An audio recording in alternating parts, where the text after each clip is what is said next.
আসসালামু আলাইকুম রহমতুল্লাহ। আমরা সরকারের যৌক্তিক অযৌক্তিক অনেক আলোচনা সমালোচনা করি, তাদের নানান ভাষায় আক্রমণ করি, বেদিন বদ্দিন কত কিছু বলি।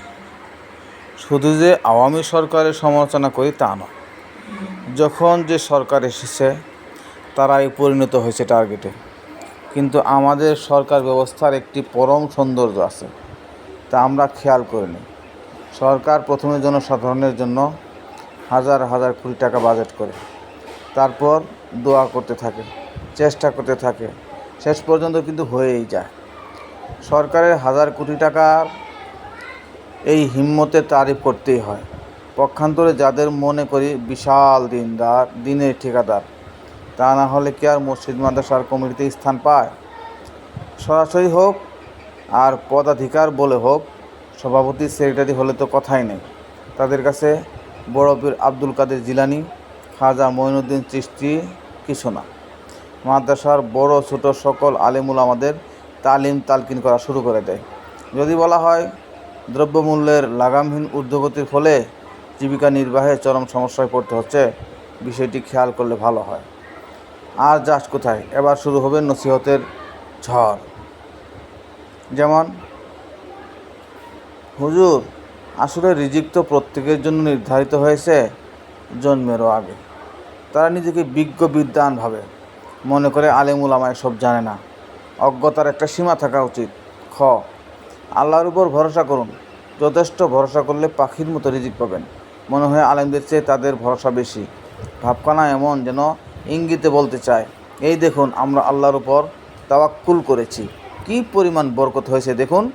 মাসিক মোটা অঙ্কের বেতন, টেবিলের উপর দিয়ে নিচ দিয়ে বরকত আর মরকত।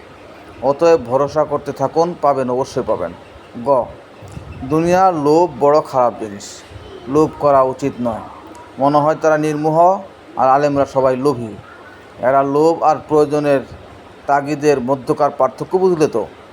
ঘ, নবীজি সাল্লাল্লাহু আলাইহি ওয়াসাল্লাম ও তার সাহাবাগণ কত সবর করেছেন, ছেঁড়া কাপড় পরতেন, খেয়ে না খেয়ে জীবন কাটিয়েছেন।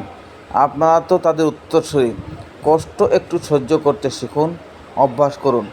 আরে, আলেম উলামা কষ্ট করবে, আপত্তি নেই, কিন্তু সাথে আপনার ছড়ি ঘুরানো বরদাস্ত করবে কেন? তারা কষ্ট না করতে পারলে কী যে ঘটত আল্লাহ মালুম। ও, দোয়া করতে থাকুন। যখন দোয়া কবুল হবে সব কিছুর ব্যবস্থা হয়ে যাবে। তাড়াহুড়ো করবেন না। হাদিসে আছে, তাড়াহুড়ো না করলে দোয়া কবুল হয়।